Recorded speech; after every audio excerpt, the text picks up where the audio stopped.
I used to be a stupid kid.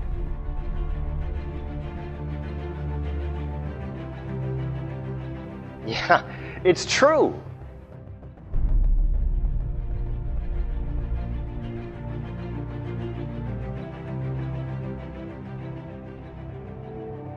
See, when I was young, my teachers used to compare me to all the other students.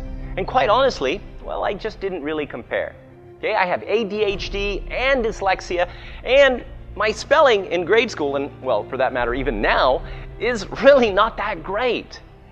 And at that time, my teachers decided that they needed to put me in a special kids class. Special being code word for stupid.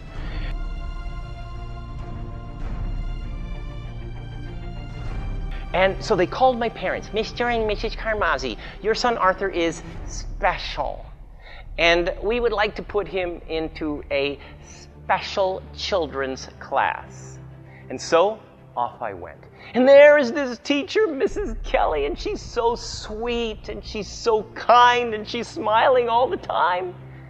And she just makes me feel like, oh my gosh, it's okay to be stupid.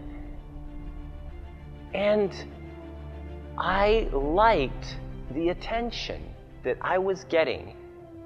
And I learned that the more stupid that I acted, the more attention that I got.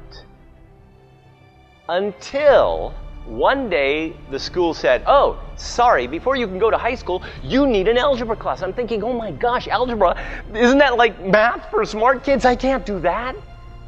But they said, you must go. And so off I went. My very first report card. Very, very first report card. What do you think I got? That's right. I got an F. Of course I got an F. I was a stupid kid. Nobody had ever taught me differently.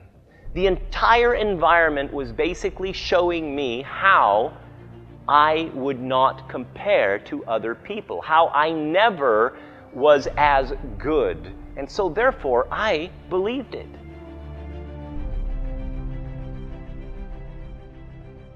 But something different happened after my first report card.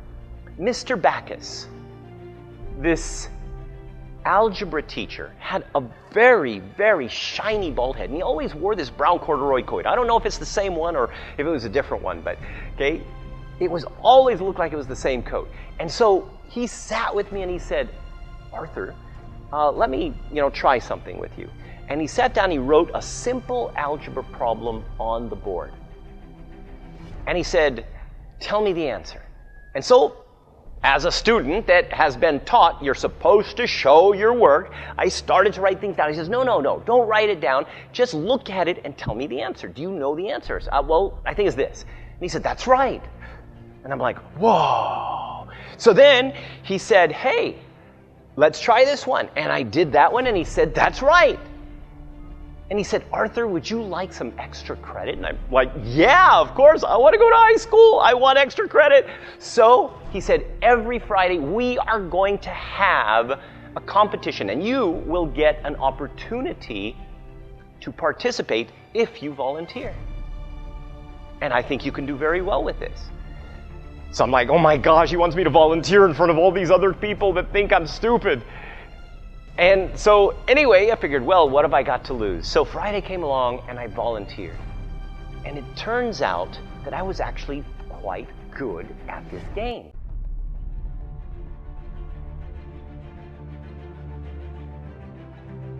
But here's the thing, I was good at this game in front of an entire class of my peers. And after about 3 weeks, some of these other students come up and they say, hey, Arthur, can you help me with my homework? And I'm thinking, oh my gosh, these people think I'm smart. And so I would start to come up with some excuses. Oh, well, my mom's waiting for me, sorry. And one day, this beautiful 8th grade girl comes up to me and says, Arthur, do you think you can help me with my homework? And I'm like, yeah. And I learned to be smart.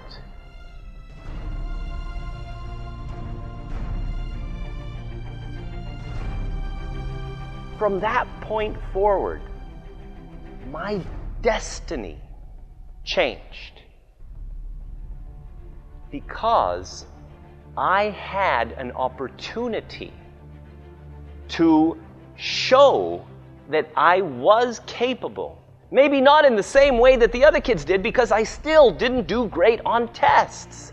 But I had enough extra credit points to actually get an A in that class. And suddenly I think, hey, maybe I am smart. And while I was never, ever a straight A student, I was able to believe that I could be more. Simply because one teacher, one leader, took the time to help me succeed in front of my peers.